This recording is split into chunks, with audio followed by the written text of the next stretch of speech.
Good morning.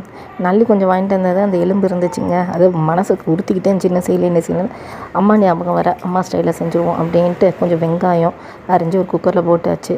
தக்காளி, பச்சை மிளகா, தேங்காய், சோம்பு, சீரகம் எல்லாம் போட்டு ஒரே அரைச்சி அதில் போட்டு இது நல்லா கழுவி வச்சு இந்த எலும்பையும் அதில் கொட்டி உப்பு, மஞ்சத்தூள், மிளகாத்தூள், மட்டன் மசாலா இது எல்லாத்தையுமே அதில் போட்டு நல்லா கையால் பெசரி விட்டு 2 ஸ்பூன் எண்ணெயை விட்டு நல்லா குக்கரில் வச்சு ஒரு 10 விசில் விட்டு எடுத்தால் சூப்பரான எலும்பு குழம்புங்க. செம்ம டேஸ்ட்டாக இருந்தது. ஸ்கூலுக்கு கொண்டு போக முடியாது, அதனால் ஈவினிங் வந்து சும்மா மொக்குன்னு மொக்கியாச்சுங்க. ரொம்ப டேஸ்ட்டாக இருந்தது. நீங்களும் ட்ரை பண்ணி பாருங்கள். எந்த எலும்புனாலும் இது வந்து கூட்டி வைக்கிற குழம்புன்னு சொல்லுவாங்க. தாளிக்கெல்லாம் செய்யாமல் கூட்டி வைக்கிறது ரொம்ப சூப்பராக இருக்கும். சப்ஸ்கிரைப் பண்ண மறந்துடாங்க. தொடர்ந்து பாருங்கள். நம்ம சேனலுக்கு ஆதரவு கொடுங்க. அது மட்டும் இல்லாமல் நம்ம நிறைய போஸ்ட் பண்ணுறோம், அதையும் நிறைய லைக் பண்ணி ஷேர் பண்ணுங்கள். தேங்க்ஸ் ஃபார் வாட்சிங்.